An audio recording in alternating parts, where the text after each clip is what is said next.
Good morning, and welcome to your daily Farm and Home Show, brought to you by the University of Kentucky Cooperative Extension Service. And now, here's your host.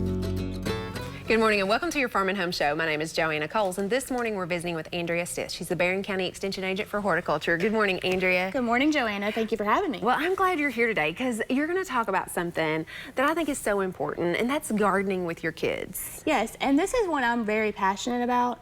When I started working in horticulture, I was kind of surprised the number of kids that actually didn't know where their food came from. And so like when I was doing lessons, I would ask them that question. And of course their first answer was usually, well, the refrigerator. Well, and I'm like, well, then where does mom get it to put it in the refrigerator? And they'd say the grocery. So I always try to like make the connections back. So where does the grocery get it? From the farmers. So that's one thing that's I'm very passionate about, is making sure that our kids know where it comes from and also knowing how it's grown. So knowing that, you know, beans come off of a vine versus, you know, pumpkins coming off of a vine. They're totally different crops, but they kind of grow similarly. So making sure that kids can see those things and knowing how it comes into production is important to me, and I'm very passionate about it, but I always want to make it fun too. So you don't want to just educate, because that can be really boring. So I've got several books and several curriculums that I've done. My master gardeners actually go and do curriculums in the school with the kids. And so we've done some seed art. So this one's a little owl that we made with some expired seed that we knew wasn't going to germinate very well. So some of that expired seed can actually be fun. You can help them with seed ID and let them know that, like, this one, there's some squash seed, there's some corn seed, there's beans, all the different kinds. So telling them what those are and letting them identify that stage.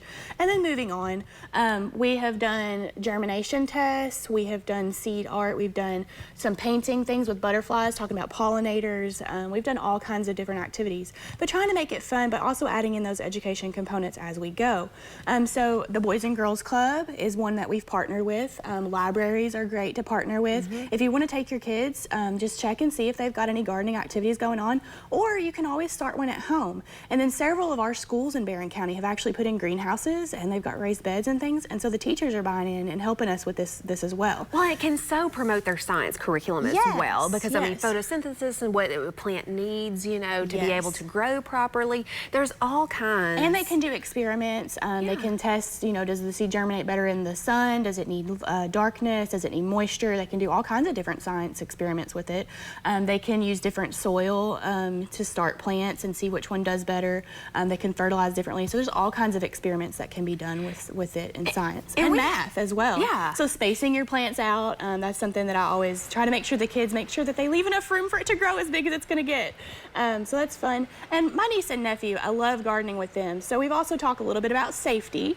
And so I found these cute little garden gloves that they have in the kids' sizes. You can get those now, as well as making sure that you have a pair for you in the adult sizes. So they're protecting their hands and making sure that, like, if they are using a sharp tool or a sharp trowel or something, or they're grabbing a weed that has some thorns on it, that they are protected.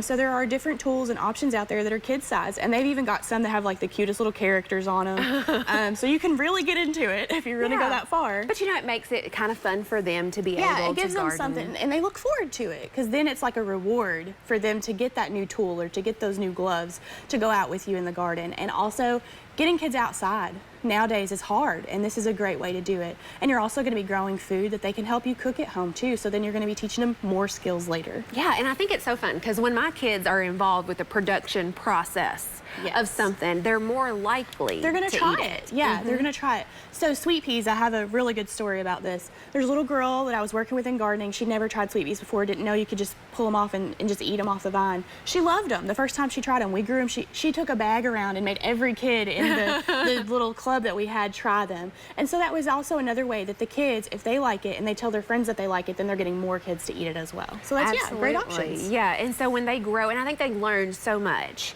even just participating in the process, because when you're digging in the soil, you're going to see insects or worms or something, and it gives you a great opportunity to teach at that moment. Yes, and you can teach about all the different aspects of it. Yeah, and so do we have curriculum available at the Extension office? So a lot of our 4-H agents actually have a garden curriculum that you can get. We also do have Junior Master Gardeners programs that are available, so those are all great options. Or if you just reach out to the Extension office, they can come up with some different lessons, and some of the agents even go into schools and do lessons as well, so I do that a lot. All right, well, Andrea certainly gives us nice inspiration to get our kids out, get them gardening, get them involved.